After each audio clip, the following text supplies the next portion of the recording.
എല്ലാവർക്കും ഒരു ഹൃദയം നിറഞ്ഞ നബിദിനാശംസകൾ, ഓണാശംസകൾ. അങ്ങനെ രാവിലെ തന്നെ എണീച്ച് നേരെ മദർസയിൽ പോയി. എന്നിട്ട് മദർസയുടെ ഫ്രണ്ട്സിനൊക്കെ ആയിട്ട് വന്നിട്ട് ഞങ്ങൾ 2-3 ഫോട്ടോസ് എടുത്ത ശേഷം പട്ടുപാടിട്ട് പൂവിട്ട് പിന്നെ നമുക്ക് പള്ളിയിൽ നിന്ന് കിട്ടിയ ചോറുണ്ടായിരുന്നു. ആ ചോറ് കഴിച്ച് പിന്നെ 3 തരം പായസം. അങ്ങനെ കഴിച്ച് ഞാൻ ഇതിലെൻ്റെ സ്കൂളിലത്തെ ഫോട്ടോസും വീഡിയോസും എല്ലാം ആഡ് ചെയ്യുന്നുണ്ട്. നല്ല രസമുണ്ടായിരുന്നു.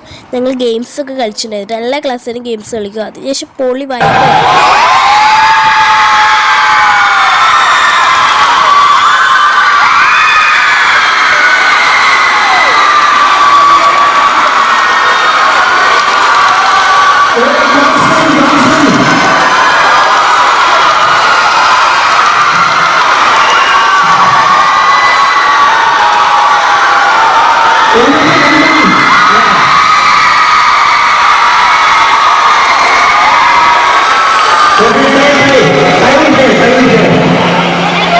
പിന്നെ ഡാൻസായി പാട്ടായി പിന്നെ ഒന്നും നോക്കിയാൽ എല്ലാവരും കളി തുടങ്ങി.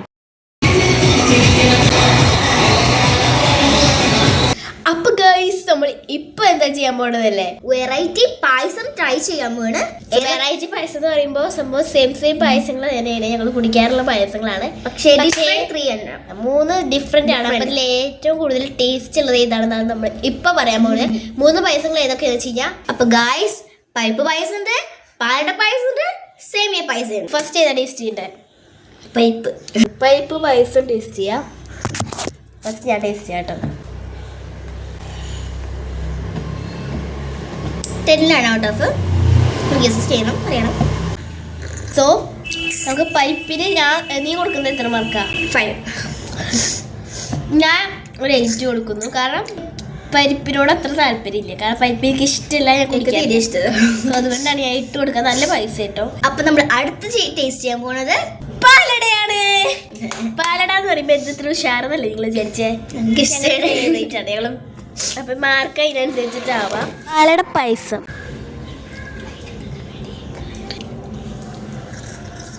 ഒരു ചെറിയ 10 ഔട്ട് ഓഫ് 10. അവിടെ 10 ആണോ? ഞാനും 10 തന്നെ. പൈസ സേമിയം 8 9.5 കൊടുക്കും. നമ്മുടെ ഇന്നത്തെ ദിവസത്തിന്റെ പ്രത്യേകത ജസ്റ്റ് ഓണം മാത്രമല്ല നബിദിനം കൂടിയാണ്.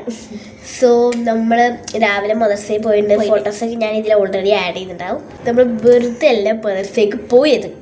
ചില സംഭവങ്ങൾ കിട്ടുന്ന വിചാരിച്ചിട്ടാണ് പോയത്. ഗൈസ് ഒരു ലോഡ് മിഠായി കിട്ടി. ഇതിനാണ് ഞങ്ങൾ മെയിനായിട്ട് നബിദിനത്തിന് മദർസയിൽ പോണേ. ഗൈസ് ഇത് കണ്ടതും കൂടെ മനസ്സും നിറഞ്ഞ് വയറും നിറയും. പോയി